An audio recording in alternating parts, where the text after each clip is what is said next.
Hello, Princess on a Pillow here. I am here to do a review slash recap with my opinion on Life After Lockup, Part 1, Season 6, Episode 18. It's titled Karma's Coming. Let's get started. First up, we have Kiana, Demondrick, and Joella. So Joella accused Demondrick of vandalizing her car. I don't think he did it. I think Kiana did it. Joella told Demondrick that she is not dropping any charges until she figures out what's going on. Demondrick thinks that Joella is trying to get him to go back to prison. Joella, she leaves Kiana's house, and Kiana came home. Kiana is heated. She told Demondrick that his effing baby mama is miserable as F. Kiana said Joella wants to be her. She told Demondrick that she has a Class B misdemeanor for criminal mischief. Demondrick said this shit is getting too big. Joella said she is not the problem. Demondrick and Kiana is the problem. She said she is just trying to build a peaceful life for her and the boys. Then Joella got pulled over by the popo. And she's scared.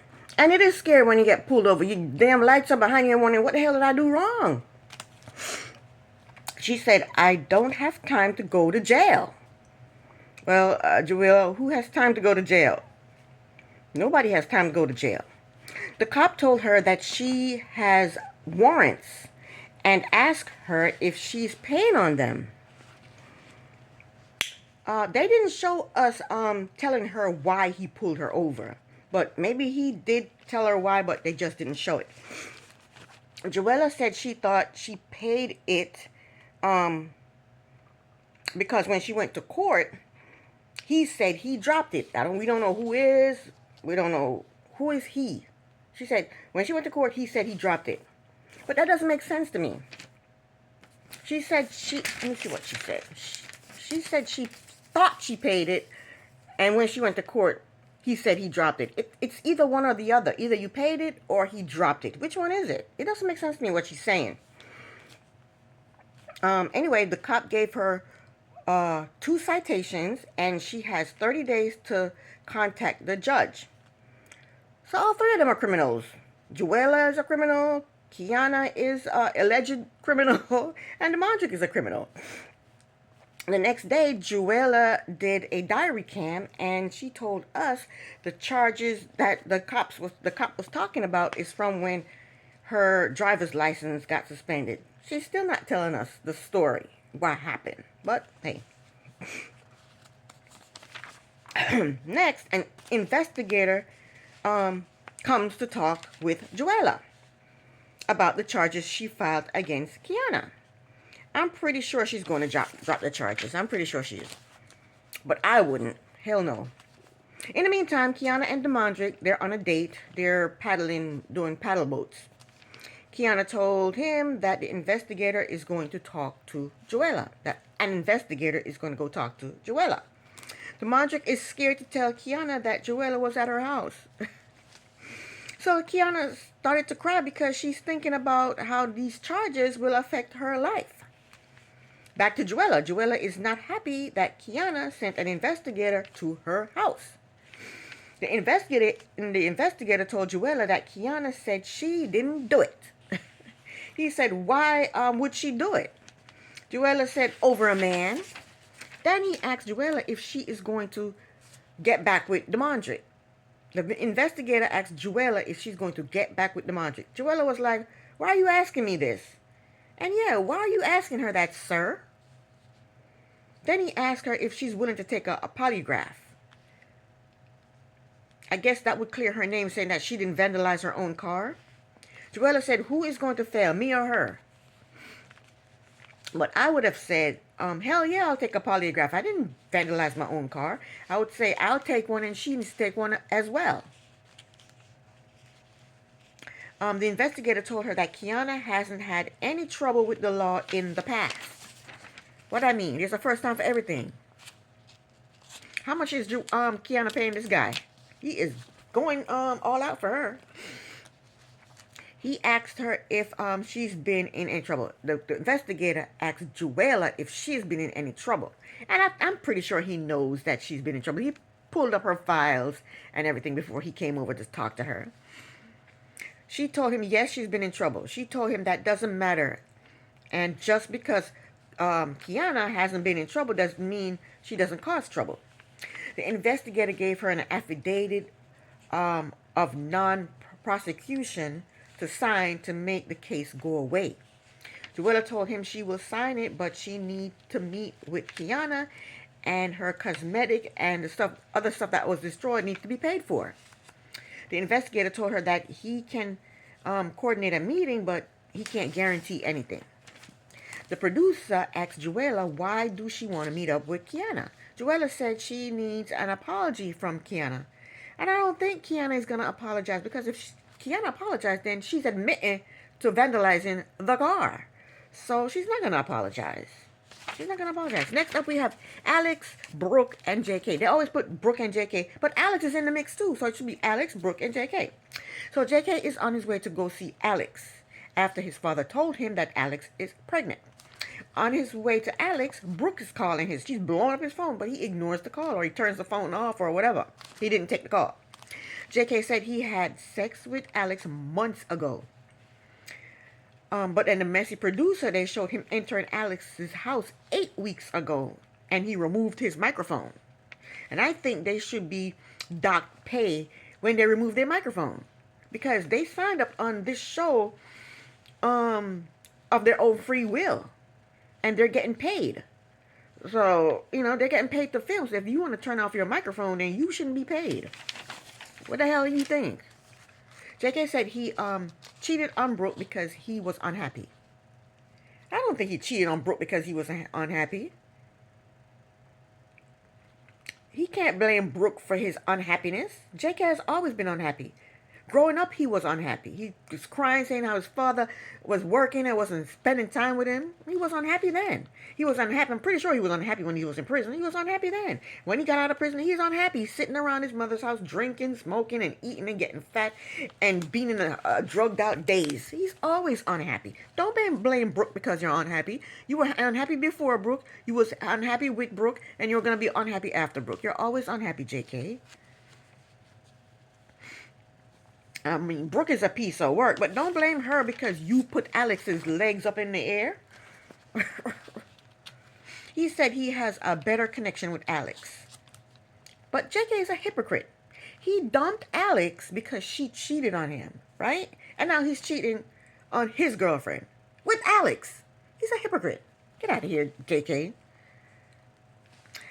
So he gets to Alex's house and confronts her about being pregnant. She confessed that, yes, she is pregnant. He told her that she don't look pregnant. Yes, she do. She look pregnant. From the time when she was fighting with Brooke, I thought she looked pregnant because she blew up compared to when we first saw her. So she told him, yes, she is pregnant. JK said, well, how come I'm just now hearing about this? Alex said, what's that got to do with you? So I guess what happened was she was pregnant with his baby before, and then she had a miscarriage. And then he went back over there, and she got pregnant all over again. Alex said she didn't tell him about the miscarriage. No, she said she didn't tell him about this pregnancy because she didn't think he was going to be there for her. So she showed him the sonogram of 7 weeks when she found out that she was pregnant. And JK is doing the math on his fingers. Alex is looking at him like he's a dummy. She was probably thinking, I hope the damn baby knows how to do math better than his damn father. And she finally decided to rescue him from his stupidity. And she said that would put us at October. JK said, we were dealing with each other in October. Is it mine? Alex told JK that it's a 50% chance the baby is his. So Alex is being a hoe out in these streets. She's sleeping with JK. She's sleeping with this one. Back to JK. I mean, damn. They ain't got nothing else to do in Texas. Read a book, then, y'all. Read a book. So at that very moment, Brooke calls. And Alex told JK to put his phone away because he's there to talk to her. In the meantime, Brooke is driving and she is pissed that JK won't answer her calls. She said she is going to kill him. In the meantime, Alex is telling JK to choose between either her or Brooke or just leave her the hell alone. And stop, she said, just leave me the hell alone and stop having me fight stupid bitches in alleyways. In his confessional, JK basically said he is feeling both the women, and it's complicated. Alex told him she went through the miscarriage by herself and she will go through the pregnancy by herself. In his confessional, JK said he never saw proof of a miscarriage. He said he heard it through the grapevine. That's all he heard about miscarriage. He heard it through the grapevine. He never heard it from Alex. JK told Alex to do a DNA test. She said, no, it's not recommended. The midwife don't recommend that. It's dangerous. So he said, I guess I got to wait until after the baby's born to find out if I'm a daddy. She said, yeah. JK told her that if the baby is his, he will take care of it. Right, JK. JK said in his confessional that if God is not ready for him to have a child, he is not going to be blessed with one. So that's JK's birth control method. Okay? So then Alex started to cry because she basically has to share JK with Brooke. Alex told us that JK keeps promising her that he's going to dump Brooke and come home to her and marry her, but he's still dangling her on a string. JK should have never gotten into a relationship with Brooke when he wasn't over Alex. He wasn't over her yet, and he got into a relationship with Brooke. What he did was he put a Band-Aid on a shotgun. He got shot, and then he put a little Band-Aid on it. That's what he did. In the meantime, Brooke is in her car, driving to who knows where, and she said 9 times out of 10, JK always have his phone in his hand, so why isn't he answering her call? She said she knows something is going on that she doesn't know anything about. But what she needs to do is to ask Bonnie. If you don't know something, ask Bonnie. Bonnie would tell it. And if it's something to hurt Brooke, she'll definitely tell Brooke. Right? Just go ask Bonnie. So JK and Alex are going back and forth with each other. JK is telling her it's complicated. She's telling him, just leave me alone. And she's crying and she's wiping tears off of her face. And then Brooke is still driving, and she said she is going to pull up at Alex's house to see what the hell is going on. She said she is not playing with these two idiots. She's going to find out what they're doing. Next up, we have Zaria and Troy. Zaria and her friend are on their way to Buffalo. Zaria told her friend that she is glad that she's there because she doesn't have any support. Her mother is her big supporter. Her mother is always on her side. What is she talking about? You know who doesn't have any support? Troy doesn't have any support. Troy's mother is cray cray. His brother is in La La Land. His baby mama is pissed at him. And his sister wants him to do a lot. She's asking him to do a lot. She's asking him to make amends with the baby mama. And she's asking him to keep his brother in line. Troy is being pulled in a million different directions. And I bet life was easier behind bars than out here in these streets.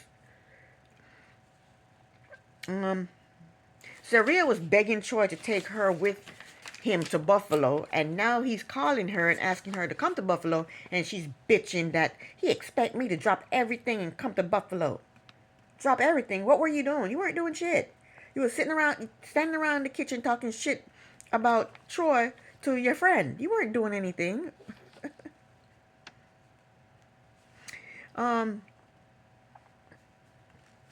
Zaria is the type of person that likes to be miserable. She's always bitching about somebody or something.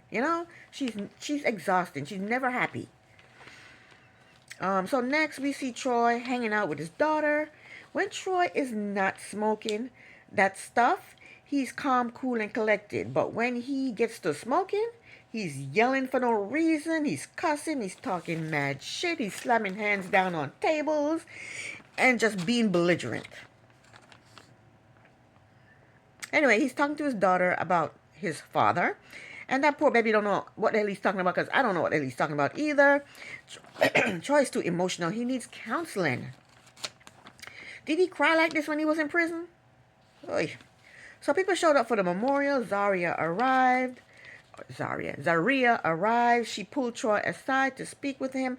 I didn't see her hug his daughter, when she showed up. Maybe she did and they didn't put it on camera. You know, if these camera people, these producers want, they're messy, and if they want us to dislike somebody, they'll make sure we dislike them. So they didn't show her greeting the daughter, but she probably did, and they didn't put it on camera. Who knows? So Zaria told Troy that she is pregnant, and they hugged each other. He cried to her and apologized for the stuff that he's put her through. When is she going to apologize for the stuff she has put him through?